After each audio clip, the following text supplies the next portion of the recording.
आपका बेटा है क्या? व्हाट रबिश, वो हमारा बेटा कैसे हो सकता है? बकवास है ये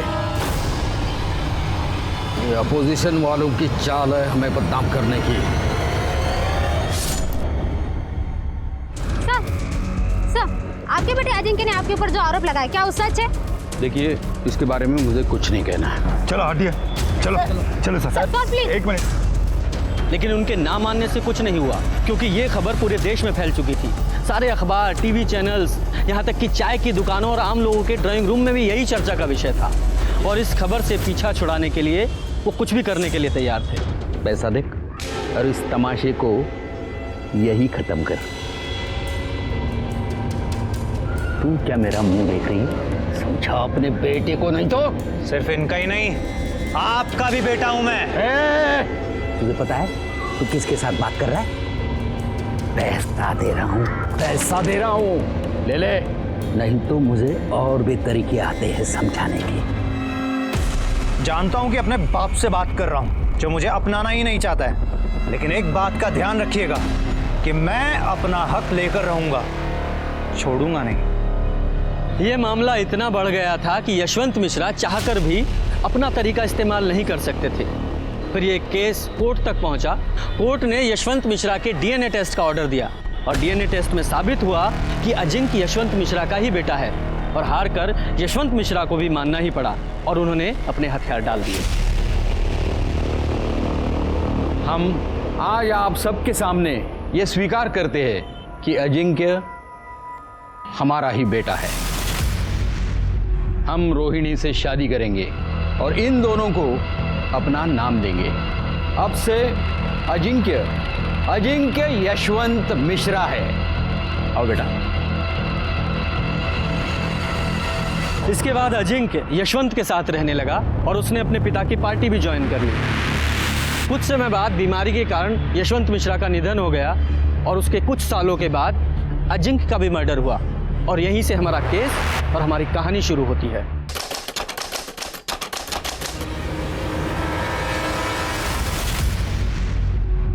हॉस्पिटल लाने से पहले इनकी डेथ हो चुकी थी। डेथ का कोई रीजन? डिटेल एग्जामिन के बिना कुछ कहा नहीं जा सकता है। नाक से ब्लड आया है और गर्दन के ऊपर भी काफी निशान है।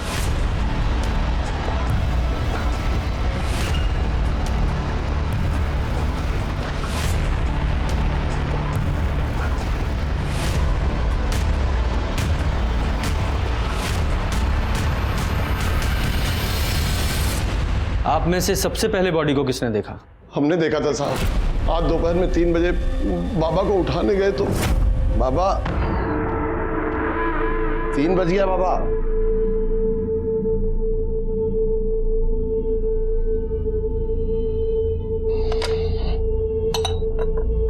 बाबा बाबा प्राजक्ता बिटिया, क्या हुआ एकनाथ? बाबा उठ नहीं रहे हैं, चाय नहीं पी है, 3 बज गए। चलो आओ देखते हैं। ये देखिए अभी तक सो रहा है। अजिंक्य उठो। अजिंक्य, अजिंक्य।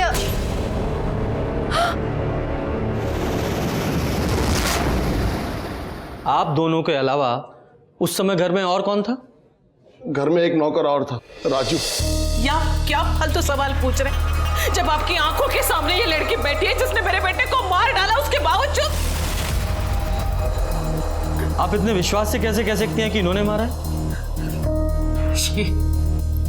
ये चुड़ैल, आप इसकी भोली भाली सूरत में मत जाइए। इसकी वजह से एक माँ को अपने बेटे से दूर होना पड़ा। इसकी वजह से मैं बगल वाले घर में रहती हूँ।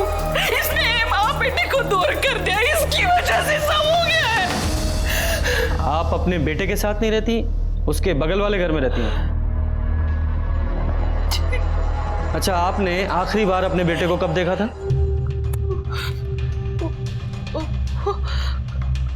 कल। आज सुबह भी मैं घर गई थी।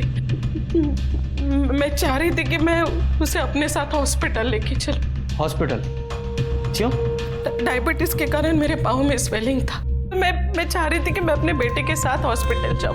मैं उसके लिए उसे पूछने के लिए उसके घर गई तो एकनाथ ने बताया कि वो सोया है।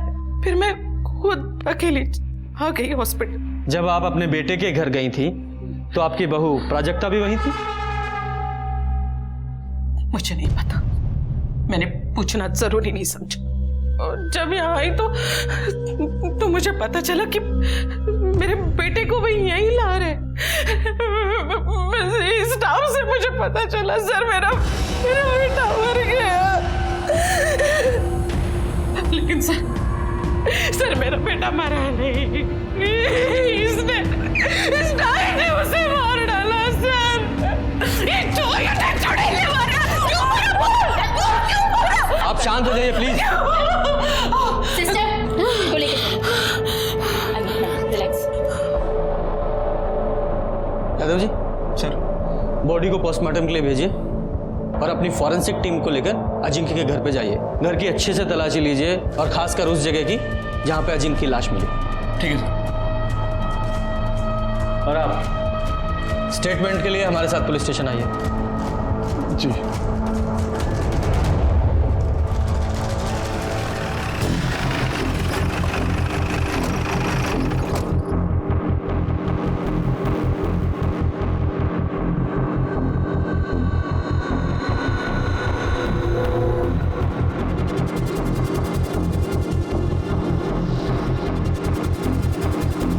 ये ब्लड सैंपल कलेक्ट कर लो और ये चादर को भी फॉरेंसिक के लिए भेज दो।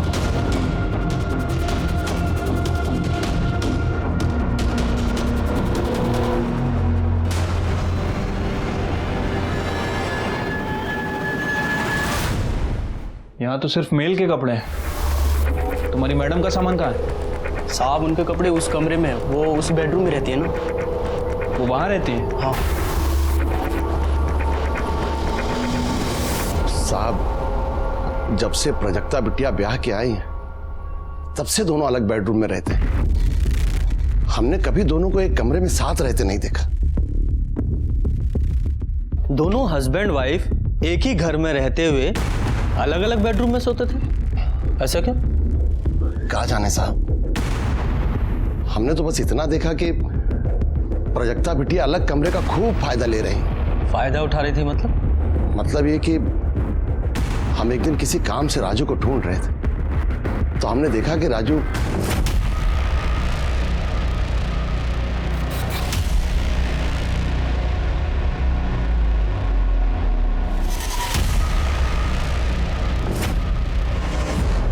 साहब, हम तो रसोइये हैं, खाना बनाना और परोसना हमारा काम है। ज़्यादातर हम किचन में ही रहते हैं। अब घर में क्या होता है क्या चलता है हमको नहीं पता साहब। जो दिखाई भी देता है और सुनाई भी पड़ता है। तो घर में क्या हो रहा है ये तो दिखाई दिया होगा, सुनाई दिया होगा कुछ? या खाना बनाने के अलावा प्राजक्ता मैडम के पैरों की मालिश से फुर्सत नहीं मिलती? ऐसी बात नहीं है साहब। हाँ, हमने 1-2 बार पैर जरूर दबाए थे जब उनकी तबीयत खराब थी। ये लीजिए मैम साहब पानी।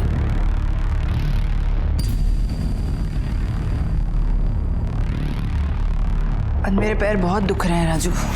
मैं दबा दूँ? नहीं ठीक है, मैंने दवाई खाई है, ठीक हो जाएगा। मैम साहब, गोली असर करने में बहुत वक्त लग जाएगा। आप रुको यहीं पे, मैं तेल लेके आता हूँ, दवा देता हूँ। बहुत भली मैम साहब हैं साहब, हमको दया आ गई। ऐसी कोई बात नहीं जैसा आप सोच रहे हैं। अजिंक्य के बाबा पे हमको बहुत दुख हुआ। कितना मेहनत की अपने बाप से नाम के लिए, और जब से ये औरत आई है उनका पूरा जीवन बर्बाद। तुम्हारे कहने का मतलब ये है कि मालकिन का अपने नौकर से अफेयर था? हाँ तो, हाँ ये तो एक बात है साहब, और उनका इरादा सुनेंगे तो आपका सर घूम जाएगा। नेता बनना चाहते हैं। जब से आई थी घर में धूम मचा के रखा था। बड़ी मालकिन से तो ऐसे बात करती थी, उन पे ऐसे गुर्राती थी जैसे कोई नौकर को हड़का रही। यू नो व्हाट, मैं आपसे ज्यादा पढ़ी लिखी हूं तो आप मुझे तो मत सिखाइए कि क्या सही है क्या गलत। समझा ना आपको? Stay away. बड़ी मालकिन अपना इज्जत बचाने के लिए साथ वाले छोटे घर में रहने चली गई। बाबा पहले से ही शराब पीते थे। बड़ी मालकिन के चले जाने के बाद दिन रात शराब पीने लगे। दोनों में खूब झगड़ा होने लगा। पूरा घर कुरुक्षेत्र बन गया। बाबा इस बात के लिए इतना टेंशन लिए कि 2 बार तो उनका बाईपास सर्जरी हो, और डॉक्टर ने तो दारू पीने के लिए सख्त मना किया था। बाबा किसी की नहीं सुनते थे। आपने अजिंक्य को आखिरी बार जिंदा कब देखा था? कल शाम को, जब लखनऊ कैंट से लौटे थे। लखनऊ कैंट क्यों गए थे? उनके क्षेत्र में पार्टी मीटिंग थी, इसीलिए गए थे। अब बड़ी मालकिन भी उनके साथ थी। और तब भी प्रजक्ता बिटिया का और बाबा का फोन पे खूब झगड़ा हुआ था। झगड़ा किस बात पे हुआ था? ये तो हमको नहीं पता साहब, क्योंकि कमरा तो बंद था। बिटिया चिल्ला चिल्ला के उनसे बात कर रही थी, तो बाबा का नाम ले रही थी, इसलिए हम इतना ही समझ पाए। और जब वो घर आए, अरे कम से कम अपनी कॉन्स्टिट्यूंसी में तो संभल के रहो। जनता पर क्या असर जाएगा कि उनका नेता 24 घंटे शराब में धुत रहता है? तुम्हें मेरे पीने से प्रॉब्लम है ना, तो मैं और पीऊंगा। एकनाथ, टेबल लगाओ, अभी हम और पिएंगे। फिर वो देर तक शराब पीते रहे। रात के 10 बजे के आसपास हमने खाना लगाया, वो खाना खाए और सोने चले गए। हमने भी सब समेट के रख दिया और हम भी सोने चले गए। दूसरे दिन उठे, बाबा रोज 1-1:30 बजे तक उठ जाते थे। 3 बज गए तो वो उठे नहीं थे। सुनीता जी, सर, इनसे सबकी डिटेल्स ले लो, जाइए।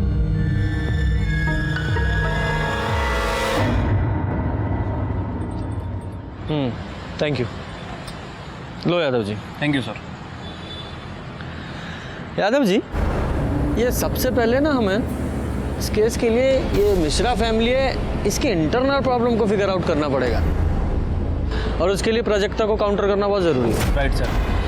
वैसे वो रोहिणी और एकनाथ भी प्राजक्ता के बारे में ही बोल रहे थे, और सर रोहिणी ने तो यहाँ तक कह दिया था कि प्राजक्ता ही मर्डरर है। उसके कहने से क्या होता है, हमें सिक्के का दूसरा पहलू भी तो देखना है, और उसके लिए सबसे पहले हम कल सुबह प्राजक्ता से बात करेंगे।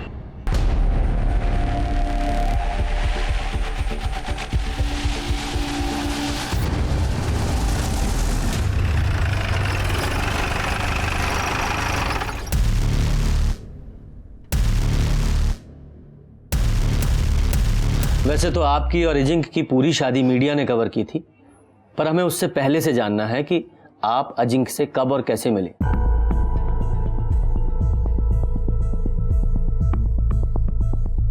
हमारी मुलाकात 3 साल पहले मैट्रिमोनी साइट में हुई थी। उस वक्त मैं एनजीओ में काम करती थी। घर वालों की तरफ से शादी का प्रेशर था, इसलिए मैट्रिमोनी साइट में अकाउंट खोला था। वहीं मुझे अजिंक्य मिले थे। फिर मैंने अजिंक्य को कांटेक्ट किया और कुछ मुलाकात में ही हम एक दूसरे को पसंद करने लगे। फिर हमने डिसाइड किया कि शादी से पहले हमें कुछ वक्त लिव इन में बिताना चाहिए ताकि एक दूसरे को समझ सके, और ये जानना भी ज़रूरी था कि हम शादी के बाद पूरी ज़िंदगी एक दूसरे के साथ रह सकते हैं या नहीं। 1 साल लिव इन में बहुत अच्छे से गया और उसके बाद हमने शादी कर ली। जब हम लिव इन में थे तब अजिंक्य ड्रिंक करते थे, पर ओकेशनली करते थे। फिर शादी के बाद पता नहीं क्या हुआ उन्हें, जो 24 घंटा शराब में धुत रहते थे। इस वजह से हमारे झगड़े भी होते थे, लेकिन हमारे झगड़े का कारण सिर्फ शराब नहीं थी। मतलब मिश्रा फैमिली का पास्ट, स्पेशली अजिंक्य का, जो बार बार हमारे रास्ते की दीवार बन रहा था। कैसा पास्ट? मीनल शर्मा, वो हमारी शादी के सख्त खिलाफ थी। उन्हें कन्विंस करने के लिए मैं उनके घर तक गई थी। अरे प्राजक्ता, तुम्हें ऐसा क्यों लगा कि मैं तुमसे नाराज होंगी? बल्कि मैं तो बहुत खुश हूँ कि अजिंक्य तुमसे शादी कर रहे हैं। मैं तुम्हारी शादी में जरूर आऊंगी। लेकिन फिर भी वो हमारी शादी में नहीं आई।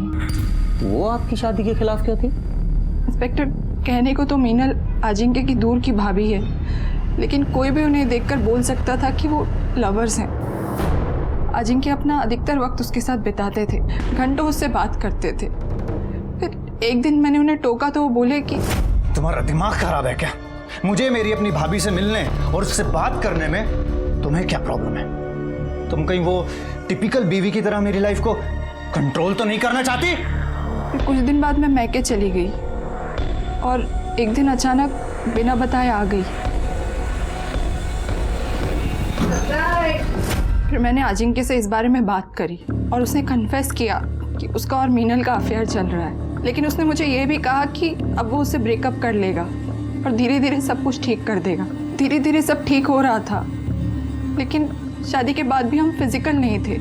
यहाँ तक कि उसने मुझे छुआ तक नहीं था, जबकि लिव इन में ऐसा नहीं था। मुझे लगा कि मुझे ही कोई पहल करनी चाहिए, इसलिए उस रात को मैं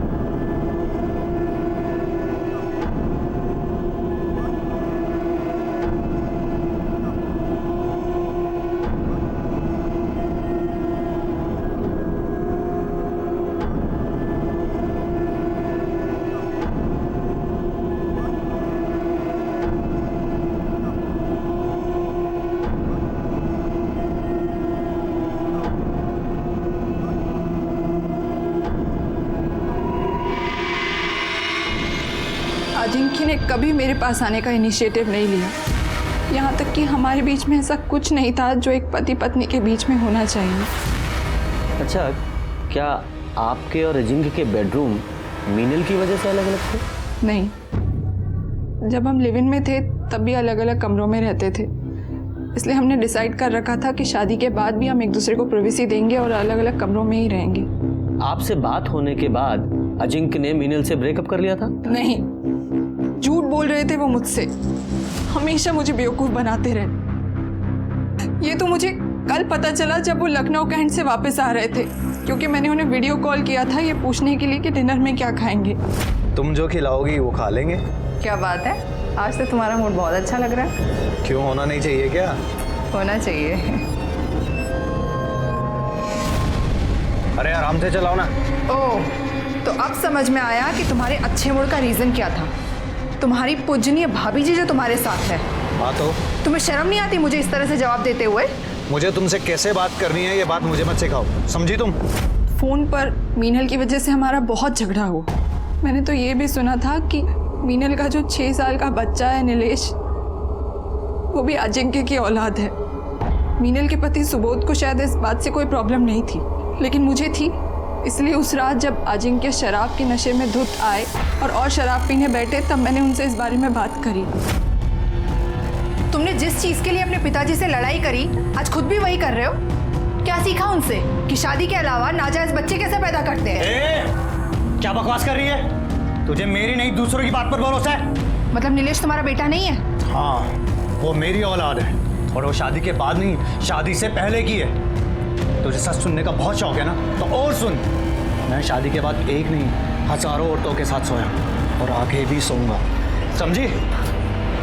मतलब जब आपको ये पता चला कि अजिंक्य अभी तक आपको धोखा दे रहा है, तो आपने गुस्से में आकर उसका मर्डर कर दिया? क्या सर, आप ऐसा सोच भी कैसे सकते हैं? मैं अपने पति का मर्डर करूंगी? इनफैक्ट उस रात को झगड़े के बाद मैं इतनी अपसेट थी कि मैं डायरेक्ट रूम में सोने चली गई और फिर सुबह ही मैं बाहर निकली हूँ। पूरी रात मुझे नींद नहीं आई। सोने के लिए मैंने अपना मेडिटेशन म्यूजिक तक ऑन किया था। पूरी रात सोचती रही कि अजिंक्य ने मेरी जिंदगी बर्बाद कर दी। ना उन्होंने मुझे एक्सेप्ट किया था, ना उनकी फैमिली ने, सिर्फ बड़े भाई साहब को छोड़कर। ये बड़े भाई साहब कौन है? आदित्य मिश्रा, मेरे फादर इन लॉ की पहली वाइफ के बेटे। यादव जी, ये आदित्य मिश्रा की डिटेल्स ले लो। अच्छा, जिस रात अजिंक्य साहब की मौत हुई उस रात तुमने उन्हें देखा था?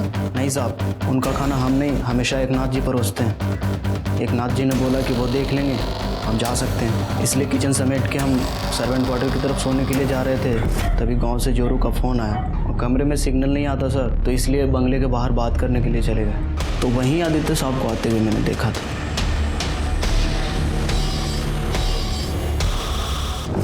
ये आदित्य कितने बजे आए थे? 11 बजे के आसपास आया हूँ मैं सर। और वापस कितने बजे गए? वही आधे घंटे के बाद, 11:30 बजे के आसपास। यकीन से कह सकते हो कि वो हड़बड़ी में निकले थे, मतलब जल्दबाजी में थे? हाँ साहब, वो एकदम हड़बड़ी में थे और तेज़ी से निकल गए। अच्छा, उस रात वो अजिंक्य से मिले थे? कुछ झगड़ा वगैरह हुआ था आपस में दोनों का? साहब, हम बाहर हेडफोन लगा के अपनी जोरू से बात कर रहे थे, इसलिए अंदर का कुछ सुना नहीं। और अजिंक्य बाबा से तो हम कोसों दूर रहते थे साहब। वो बहुत बकलोल आदमी थे। उनकी माताजी भी उनके पीने और बुरी आदतों से परेशान रहती थी। हम एक दिन अपने कानों से सुने थे, वो बोल रही थी कि उसको भगवान उठा ले तो सुकून मिले। यादव जी सर, इसकी डिटेल्स ले लो और ये आदित्य को पुलिस स्टेशन बुलाओ पूछताछ के लिए। ठीक है सर। पोस्टमार्टम रिपोर्ट का क्या हुआ? कल तक आ जाएगी सर।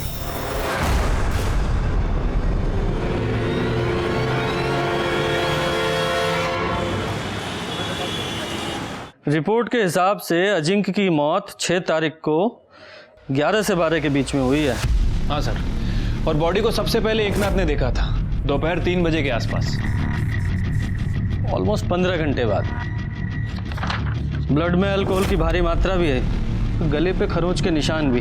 सर, हो सकता है कि पहले उसका गला दबाकर उसे मारने की कोशिश की गई हो, दोनों के बीच स्ट्रगल हुआ हो और इसी वजह से किलर के नाखूनों में विक्टिम की स्किन फंस गई हो। हाँ, लेकिन इस बिना पे किलर को ढूंढना बहुत मुश्किल है। ऑलमोस्ट 2 दिन हो गए हैं। खैर, इस पीएम रिपोर्ट से एक बात तो साफ है कि ये मौत एक्सीडेंटल नहीं है, इसका मर्डर ही हुआ है।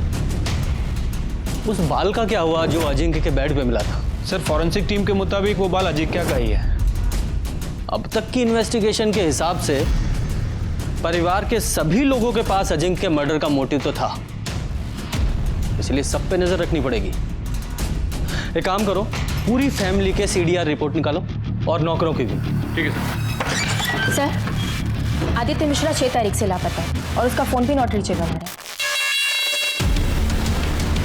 ये राजू ने बयान दिया था कि आदित्य मिश्रा अजिंक्य के घर में रात को 11 बजे घुसा था और 11:30 बजे बाहर निकल गया था, और अजिंक्य का मर्डर भी 11 से 12 के बीच में हुआ है। कहीं ये आदित्य मिश्रा ही तो उसका मर्डर करके नहीं निकल गया? गायब भी है।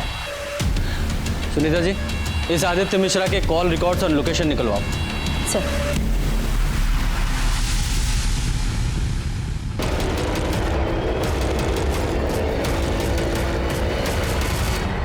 अजिंक्य मिश्रा मर्डर केस में पुलिस के हाथों अब तक कोई सबूत नहीं लगा। अजिंक्य मिश्रा यशवंत मिश्रा के बेटे थे, जिन्होंने जीते जी अपने पिता का नाम पाने के लिए संघर्ष किया। पूरे देश की नजर इस केस पर है। क्या अजिंक्य मिश्रा को इंसाफ मिलेगा या नहीं? इन प्रेस वालों को क्या लगता है कि आज क्राइम हुआ और कल सॉल्व हो जाएगा? यादव जी, ये प्राजक्ता पर एकनाथ और रोहिणी दोनों ने शक जाहिर किया है, लेकिन इस घर के कुक राजू ने रोहिणी पर भी शक जाहिर किया कि उसका इन्वॉल्वमेंट भी हो सकता है। ये प्राजक्ता से तो मिल नहीं है यार, इस रोहिणी से भी पूछताछ करते हैं। प्राजक्ता बहुत ही कमीनी और चालाक औरत है। सबसे पहले तो उसने मेरे बेटे से बात की कि वो उसे पार्टी से इलेक्शन लड़ने के लिए टिकट दिलवाए। जब बेटे ने मना कर दिया तो इस लड़की ने पता है क्या किया? ये सीधा जाके हमारे पार्टी के सीनियर से मिल गई। जाहिर सी बात है, सीनियर ने उसकी शिकायत की अजिंक्य से। बहुत झगड़ा हुआ दोनों का, और प्राजक्ता ने उसे माफी मांगने के बजाय ये लड़की हमारे अपोजिट पार्टी से शामिल हो गई। देखिए, मैंने पहले भी आपसे कहा था और आज फिर वही बात कर रही हूँ, आप सीधा जाके प्राजक्ता को अरेस्ट कीजिए, समझे आप? उसने मेरे बेटे को मारा है। उसने मारा है या आपने? क्या बकवास कर रहे हैं आप? अरे बेटा था वो मेरा। हाँ, वही बेटा जिसकी शराबखोरी, अलग अलग औरतों के साथ नाजायज संबंधों, पार्टी में उसकी इमेज खराब और टिकट ना मिल पाने के कारण आप परेशान थी, उसी बेटे की बात कर रहा हूँ। हाँ थी, मैं परेशान थी, पर इसका मतलब ये नहीं कि मैं अपने ही बेटे का मर्डर कर दूं। 6 तारीख की शाम से रात तक आप कहाँ थी?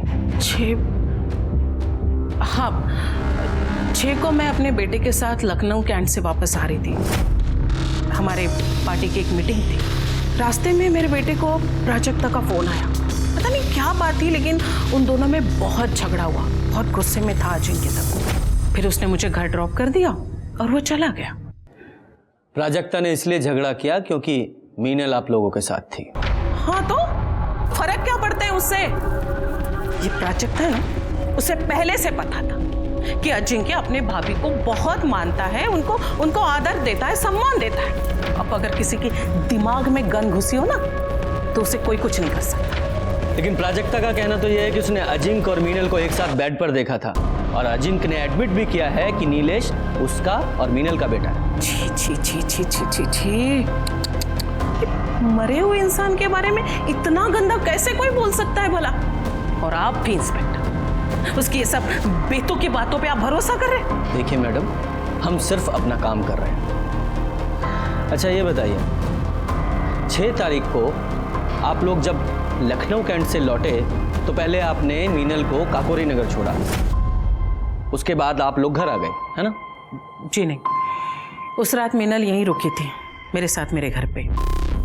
दूसरे दिन सुबह वो काकोरी नगर के लिए चली गई।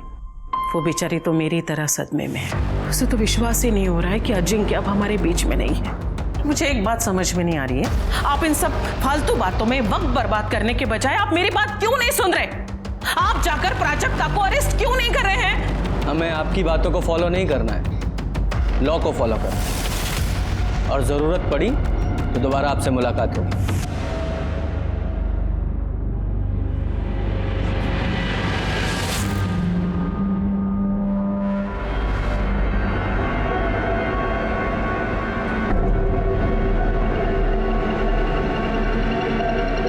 सुनो, अभी पुलिस आई थी पूछताछ करने, तुमसे भी पूछताछ करेंगे। संभाल के रहना, संभाल के जवाब देना। और हाँ, उस रात के बारे में कुछ मत कहना।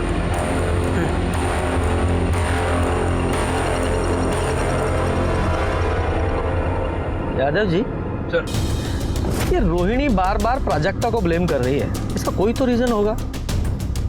कुछ तो है जो इस फैमिली में चल रहा है। इस रोहिणी की स्टोरी को भी क्रॉस चेक करना पड़ेगा। और ये अजिंक्य की भाभी मीनल, इससे भी मिलते हैं, पता तो चले कि ये प्राजक्ता झूठ बोल रही है सच।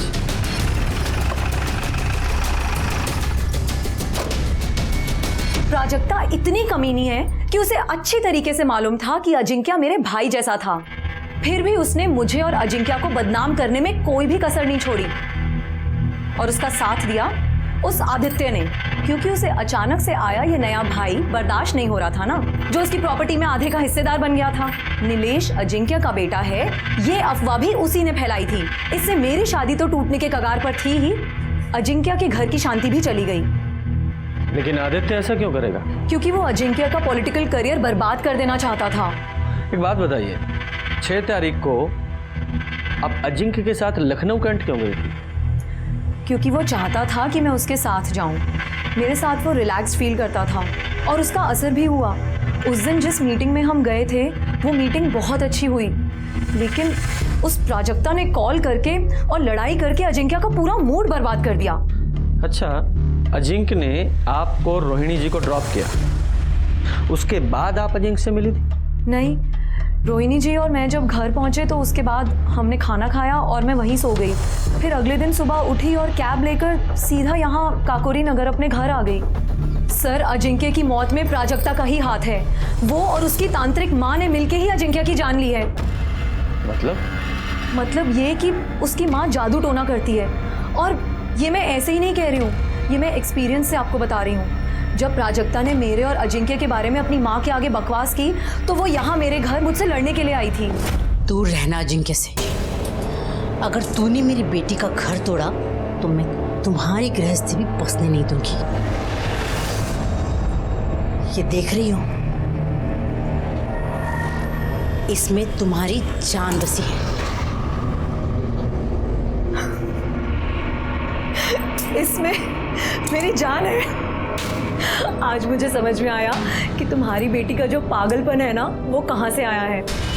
अपने ये पत्थर लो और निकलो यहाँ से, वरना धक्के मार के बाहर निकाल दूंगी, समझी? उसका मजाक उड़ाना मुझे बहुत भारी पड़ा। रात तक नीलेश को हाई फीवर हो गया था। सारे ट्रीटमेंट कराए, दवाइयाँ बदली, डॉक्टर बदले, लेकिन फीवर जा ही नहीं रहा था। मेरा बच्चा दिन पर दिन कमज़ोर हुए चला जा रहा था। सर, वैसे तो मैं इन सब बातों में विश्वास नहीं करती हूँ। फिर एक दिन मुझे याद आया कि तेजस्विनी ने मुझसे कहा था कि मेरी जान उसके हाथों में है, और मेरी जान तो मेरे बेटे नीलेश में बसती है। लेकिन सवाल मेरे बेटे का था, इसलिए मैंने फौरन एक तांत्रिक को बुलाया। उसने मेरे बेटे नीलेश को देखते ही कह दिया कि उसके ऊपर जादू टोना हुआ है। उसने मेरे घर में एक यंत्र ढूंढा जो तेजस्विनी यहाँ छोड़ के गई थी। मैंने फौरन उस यंत्र को जला दिया और पीछे गार्डन में जाके उसे गाड़ दिया। सर, आप चाहें तो मैं आपको वो यंत्र दिखा सकती हूँ। नहीं नहीं, कोई ज़रूरत नहीं है। वैसे भी उसके बाद तो आपका बेटा ठीक हो गया होगा, है ना? सर, आपको विश्वास करना है तो कीजिए और नहीं करना है तो मत कीजिए, लेकिन मैं आपको वही बता रही हूँ जो सच है। वो बच्चेलन औरत झूठ बोल रही है सर। पति तो उसका सिर्फ नाम का है, सारे सुख तो उसे अजिंक्य ही दे रहा है, बिस्तर से लेकर औलाद तक। सच बोलेगी तो फंस जाएगी, इसीलिए झूठ बोल रही है। प्राजक्ता ने भी मुझे बताया था कि उसने खुद उन दोनों को हम बिस्तर होते हुए देखा है, और अजिंक्य ने यह भी मान लिया था कि नीलेश उसी का बेटा है। मीनल ही क्यों? आपकी बेटी भी तो झूठ बोल सकती है। सब हाथ धोकर मेरी बेटी के पीछे पड़े हैं। दूसरे बेडरूम में क्यों सोती है, कोई और पार्टी क्यों ज्वाइन की। सच बात तो ये है कि उसके खुद के पति ने उसे कभी पत्नी का दर्जा दिया ही नहीं। शादी के बाद भी उसे हमेशा इस घर से टॉर्चर ही मिला, और वो आज तक कायम है। किसी ने ये तो कभी नहीं पूछा। मीनल ने जो आपके तंत्र मंत्र के बारे में बताया है, उसके बारे में आपका क्या कहना है? वो औरत बहुत चालाक है सर। मैं क्यों उसके बच्चे पर टोना टोटका करूंगी। रोहिणी भी तो कर सकती है। रोहिणी का तो वहाँ अक्सर आना जाना लगा रहता है, उसके लिए वो ज़्यादा आसान है। लेकिन रोहिणी ऐसा क्यों करेगी? क्योंकि वो नहीं चाहती थी जो यशवंत मिश्रा ने किया वही अजिंक्य करे। कल को मीनल अगर नीलेश को लेकर हिस्सा मांगने आई तो हिस्सा भी गया और इज्जत भी। और हाँ, मैं कोई टोना टोटका नहीं करती सर, ईश्वर पर पूरी श्रद्धा है मेरी, और अपने अध्यात्म के ज्ञान को बढ़ाने के लिए मैं महाराज विश्वकर्मा की शरण में हूँ, ना कि कोई क्राइम करने की। ये देखिए सर, ये रात 10:30 बजे का फुटेज है। 10:30 बजे कैमरा बंद होता है और 10:32 पे दोबारा स्टार्ट होता है। मतलब 2 मिनट के लिए कैमरा बंद था। अरे देखो, राजू फोन पे घर से बाहर निकल रहा है बात करते हुए, और ये आदित्य ये अंदर जा रहा है। क्या टाइम है? 11 बजे। आगे करो। 11:28 पे ये बाहर निकल रहा है। एक और बात सर, ये देखिए, ये रात 12:30 बजे का फुटेज है। 12:30 बजे कैमरा ऑफ होता है और 12:45 पे दोबारा ऑन होता है। दोबारा ऑफ किया गया 15 मिनट के लिए और पहली बार 2 मिनट के लिए। ये दोनों बार सीसीटीवी किसने ऑफ किया होगा? घर में तो 3 ही लोग थे, प्राजक्ता, एकनाथ और राजू। यादव जी, हो सकता है इन्हीं कुछ मिनटों में इस केस का सॉल्यूशन छुपा हो। अब मानते हैं कि सीसीटीवी की जिम्मेदारी हमारे ऊपर थी साहब, लेकिन हमको नहीं पता कि कैमरा ऑन ऑफ कब हुआ सर। हमने देखा नहीं क्योंकि ऐसा पहले कभी हुआ नहीं सर। ठीक है, तुम्हारी बात मान लेते हैं कि तुम्हें नहीं पता चला कि सीसीटीवी कैमरा कब ऑन ऑफ हुआ, लेकिन तुम्हें यह तो अच्छी तरह पता था कि उस रात आदित्य घर आया था और आधे घंटे रुका था। ये बात पुलिस से क्यों छुपाई? और तूने अजिंक्य को अकेले मारा या आदित्य के साथ मिलकर मारा? और ये आदित्य कहाँ है? नहीं साहब, हमने किसी का मर्डर नहीं किया साहब। हम सच कह रहे हैं, हमने किसी का मर्डर नहीं किया। देख, सच सच बता दे, आदित्य वाली बात क्यों छुपाई? वरना ईमानदारी दिखाने लायक तू नहीं रहेगा। बोल। आदित्य पापा वो रात को 11 बजे आए थे सर। एकनाथ जी, मीनल को यहाँ बुलाओ अभी के अभी। अजिंक्य बाबा को बुलाने चले गए। हम जब मीनल को बुला के आए तो आदित्य बाबा बाहर आए और बोले कि अजिंक्य बाबा नशे में दूध थे, उठ नहीं रहे। इतने में मीनल आ गई तो वो मीनल से बोले कि अजिंक्य बाबा को उठा कर ला। तभी पीछे दरवाजे से कुछ आवाज आई तो मीनल आई है यहाँ? जी, वो अजिंक्य बाबा के रूम में गई। अजिंक्य ने बहुत पी ली है, वो नहीं उठ रहा है। नहीं उठ रहा है? उठाओ उसे, क्योंकि मुझे आज ये बात साफ करनी है कि नीलेश अजिंक्य का बेटा है या नहीं। उससे क्या पूछना है, मैं ही बता देती हूँ। नीलेश अजिंक्य का ही बेटा है और इस प्रॉपर्टी में बराबर का हकदार भी है, और मेरे बेटे को उसका हक लेने से कोई भी नहीं रोक सकता, तुम भी नहीं, समझे?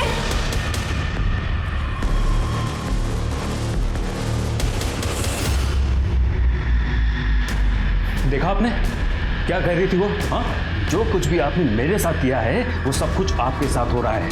तुम और तुम्हारा बेटा, तुम दोनों मिलके मुझे सड़क पे लाए थे ना। अब तुम्हारा नंबर है, क्योंकि ये तो दारू पीना छोड़ने वाला नहीं है और ये एक ढेला भी छोड़ने वाली नहीं है। यही है कर्मा, अब भुगतो। अरे आदित्य के जाने के बाद रोहिणी जी ने क्या किया? कुछ नहीं सर, वो भी वापस लौट गई थी सर। साहब, हमने कुछ नहीं किया सर। गुप्ता जी, सर इसे लेके जाओ और इसकी खातिरदारी कर लो। हमने कुछ नहीं किया साहब। हमारी यादव जी, इस रोहिणी और मीनल दोनों को पुलिस स्टेशन बुलाओ, और इस केस की जड़ तक पहुंचने के लिए इस आदित्य का मिलना बहुत जरूरी है।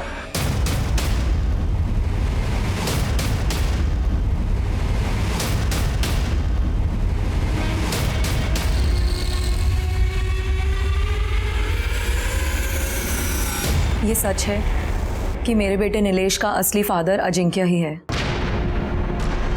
शादीशुदा होने के बावजूद मेरा अजिंक्य के साथ अफेयर था। मैं नहीं चाहती थी कि उसकी शादी किसी और के साथ हो। अजिंक्य के खाना खाने और सोने जाने वाली स्टोरी के अलावा 6 तारीख की रात को और क्या हुआ था? देखिए, एकनाथ मुझे बुलाने के लिए आया उसने बताया कि आदित्य आया हुआ है और किसी इम्पोर्टेंट मैटर पे उसको बात करके आज ही उसे ख़त्म करना है। तो मैं पीछे के रास्ते से अजिंक्य के घर गई। आदित्य ने मुझे अजिंक्य को उठाने के लिए कहा। इतनी रात को मुझे यहाँ क्यों बुलाया है? मुझे तुमसे कुछ बात करनी है। मुझे तुमसे कोई बात नहीं करनी है। बाद में पछताने से अच्छा है कि अभी सब कुछ क्लियर हो जाए। जाओ जाके अजिंक्य को उठाओ। ठीक है। मैं अजिंक्य के रूम की तरफ जा रही थी तो प्राजक्ता के कमरे से मोटिवेशनल म्यूजिक की आवाज़ आ रही थी। मुझे लगा कि वो सो गई। अजिंक्य ने मुझे उसकी इस आदत के बारे में बताया था। मैं अजिंक्य के रूम में गई और उसे उठाने लगी। अजिंक्य, अजिंक्य उठो। मैं डर गई थी। मैंने आदित्य को आकर कुछ भी नहीं बताया। अजिंक्य ने बहुत पी ली है, वो नहीं उठ रहा है, क्योंकि वो इसका इल्ज़ाम मेरे ऊपर ही लगा देता और मुझे ही फंसा देता। आप अजिंक्य के रूम में एग्जैक्ट कितने बजे गई? 11:15 बजा होगा शायद। 11:15। फिर?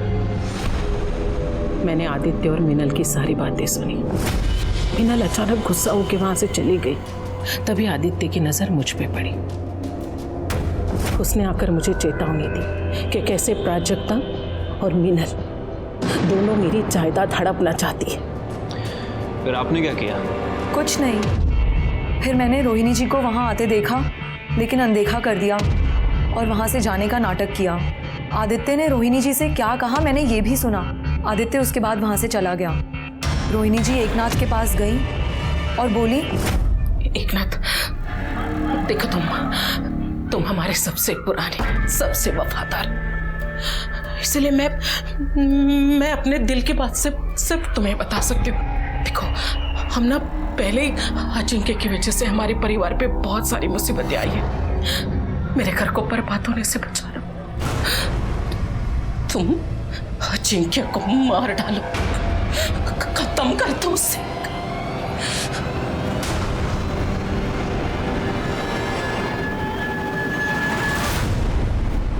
तो तुम्हारी इस कहानी के अनुसार रोहिणी एकनाथ से एक मरे हुए आदमी को मारने के लिए कह रही थी। मैं कहानी नहीं बना रही हूँ सर, मैं सच कह रही हूँ।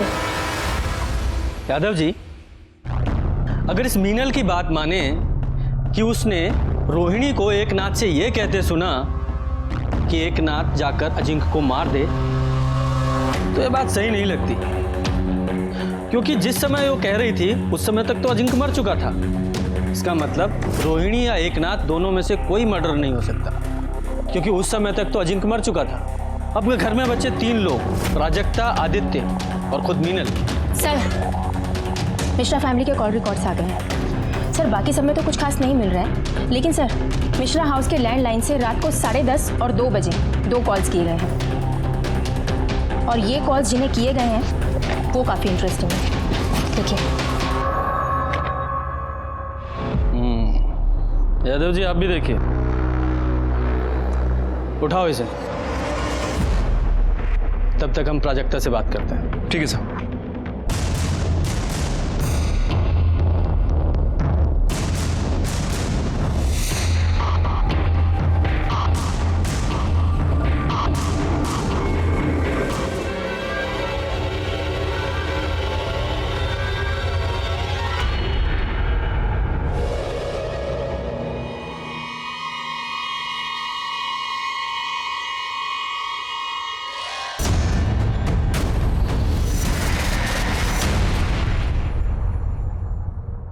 प्राजक्ता की माँ तेजस्विनी ने मुझे फ़ोन किया था कि अजिंक्य ने कन्फेस किया है कि नीलेश उसका बेटा है, और मुझे पता था कि मीनल रोहिणी के घर में रुकी हुई है।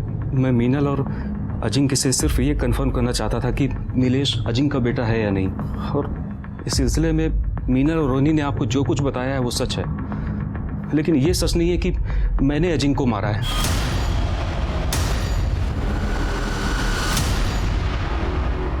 रात को 11:05 पर जब तुम अजिंक्य के रूम में गए तो वहां क्या देखा? मैं जैसे रूम के अंदर गया तो मैंने देखा कि वो अजिंक्य उठो। जाओ। अजिंक्य उठो, मुझे तुमसे कुछ बात करनी है। उठो। जाओ। अजिंक्य। उस रात मैं अजिंक्य के घर से अपने घर लौटा तो मैंने देखा कि मैं अपना अस्थमा का पंप अजिंक्य के घर में ही भूल गया हूँ। तो मैं इसे लेने के लिए रात को करीब 12:30 बजे उसके घर गया। तब मैंने सोचा कि मैं पीछे के दरवाजे से एकनाथ से मंगा लूँगा, लेकिन जब मैं वहाँ पहुँचा तो मैंने देखा कि घर का दरवाज़ा खुला हुआ था और प्राजक्ता अपनी माँ के साथ बाहर आई। तभी अचानक पीछे से किसी ने मेरे सर पे वार किया और मैं बेहोश होकर गिर पड़ा।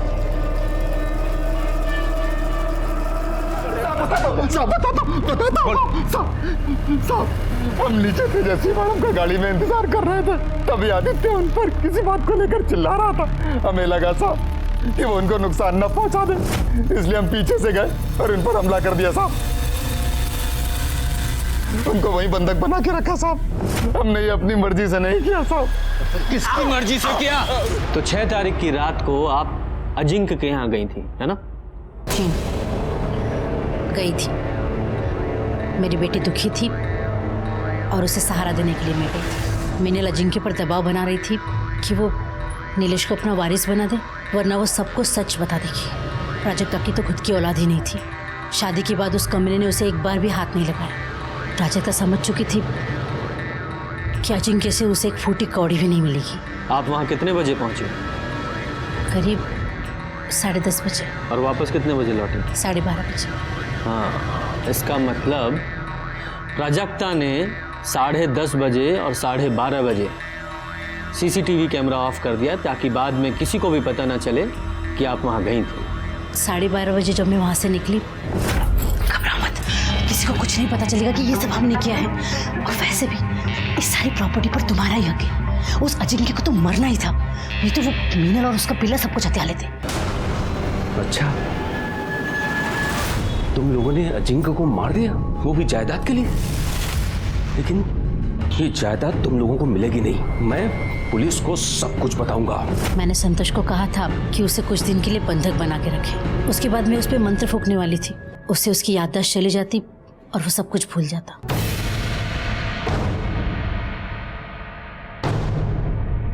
मैं बताता हूँ 6 तारीख की रात को एग्जैक्टली क्या हुआ था। अजिंक्य के खाना खाने और सो जाने के बाद तुम अपने रूम में गई। वहां से रोते रोते अपनी मम्मी को फोन किया, उन्हें अपनी दुख भरी कहानी सुनाई। उन्होंने आपको सलाह दी अजिंक्य को मार दो और उसमें वो तुम्हारी हेल्प करेगी। फिर अपने प्लान के मुताबिक तुम्हारी मम्मी ने आदित्य को फोन किया, उसे भड़काया और उसे अजिंक्य के घर आने को कहा। और उसमें अपना फोन वो अपने घर पे ही छोड़ दिया ताकि हम लोकेशन ट्रेस ही ना कर पाए। आपकी लैंडलाइन के कॉल रिकॉर्ड्स के मुताबिक रात को आपकी मदर के ड्राइवर संतोष को कॉल किया गया था। 10:30 बजे जब वो तुम्हारे घर पहुंची तो तुमने वहां सीसीटीवी ऑफ कर दिया ताकि बाद में भी किसी को पता ना चले। उसके बाद तुम माँ बेटी तुम्हारे रूम में चले गए। उसके बाद आदित्य वहां पहुंचा, तुमने देखा उसने वहां झगड़ा किया। तुम लोगों ने सोचा कि इस झगड़े का फायदा उठाया जाए। और जब आदित्य अजिंक्य के कमरे से बाहर निकल रहा था उसके बाद तुम दोनों माँ बेटी उसके रूम में गए और तुमने अजिंक्य को गला दबाकर मारने की कोशिश की, जिस कोशिश में उसकी गर्दन की स्किन तुम्हारी नाखूनों में आ गई। वो फिर भी नहीं मरा तो तुमने तकिए से उसका दम घोट दिया। वो बेचारा विरोध भी नहीं कर पाया क्योंकि वो शराब के नशे में धुत था। उसके बाद तुम अपनी माँ को लेकर फिर अपने रूम में आ गई। आराम से लाइट्स ऑफ की, म्यूजिक चला दिया ताकि यही लगे कि तुम आराम से सो रही हो। उसके बाद तुम लोगों ने सबके जाने का वेट किया और 12:30 बजे तुमने वापस सीसीटीवी ऑफ किया और अपनी माँ को बाहर छोड़ने आई। तभी आदित्य वहां पहुंच गया और तुम यहां। यही सच है ना? लालच और नफरत अगर आसपास हैं मतलब ये जुर्म की दस्तक है। इसी के साथ मैं सीनियर इंस्पेक्टर रंजीत ठाकुर आपसे विदा लेता हूं। फिर मिलेंगे किसी नए केस के साथ। तब तक देखते रहिए क्राइम पेट्रोल दस्तक, क्योंकि मकसद बताना नहीं बचाना है। जय हिंद।